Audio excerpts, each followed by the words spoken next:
Assalamualaikum warahmatullahi wabarakatuh. Kami dari kelompok 5 akan memaparkan video pembelajaran untuk mata kuliah Ekonometrika. Video kali ini akan membahas latihan soal tentang multikolinearitas dengan menggunakan aplikasi Fuse. Adapun anggota dari kelompok 5 yaitu 1. Filsa Kistina dengan NIM 12402193013. Kemudian yang kedua ada Vimala Damayanti dengan NIM 12402193014. Kemudian yang ketiga ada Sela Oktaviana Nur Aisyah dengan NIM 12402193017.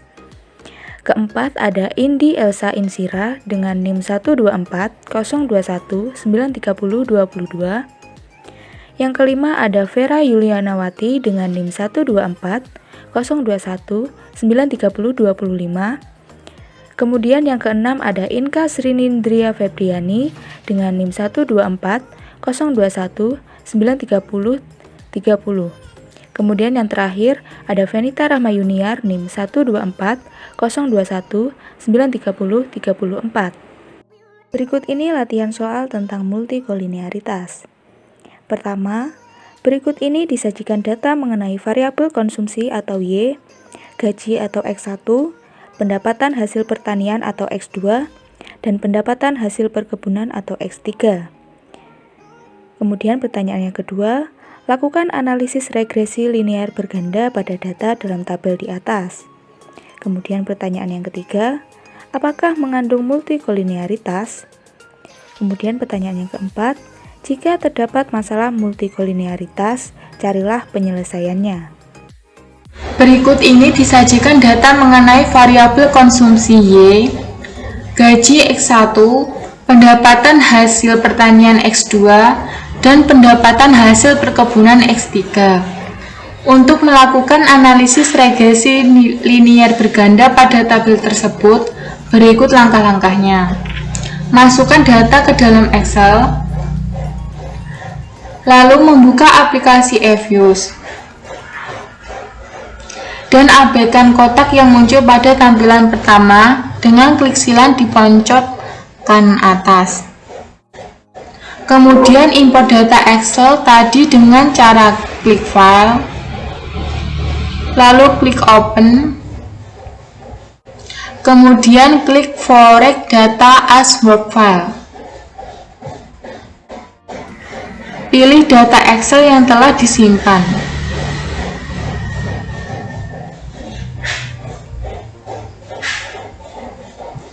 Lalu klik Open.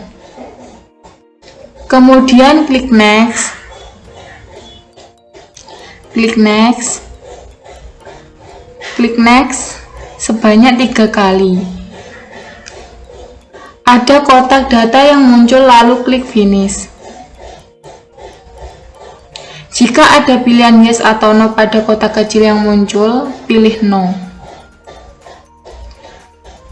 Setelah itu akan muncul lembar kerja untuk pengujian atau work file.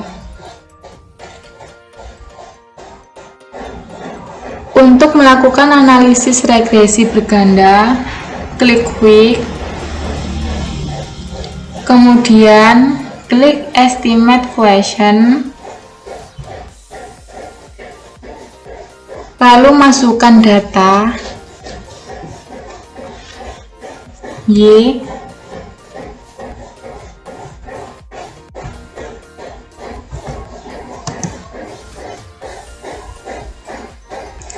C,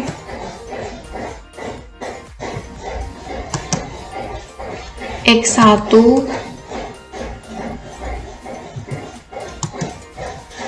X2,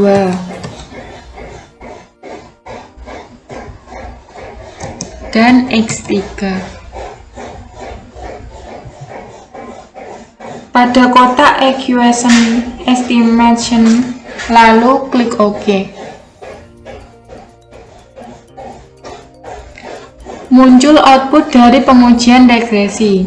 Setelah dilakukan pengujian regresi berganda, dapat diketahui bahwa nilai R-square-nya sebesar 0,922815. Kemudian pada probabilitas prop F statistik sebesar 0,000007 yang lebih kecil dari 0,05 sehingga dapat dikatakan terdapat pengaruh yang signifikan secara bersama-sama antara variabel X1, X2, X3 terhadap variabel Y.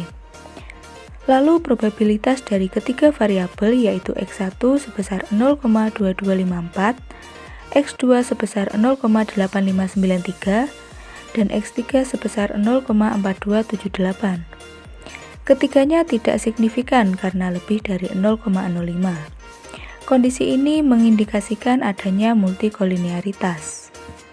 Kemudian untuk soal yang ketiga, apakah mengandung multikolinearitas? Benar, analisis regresi berganda tersebut mengandung multikolinearitas.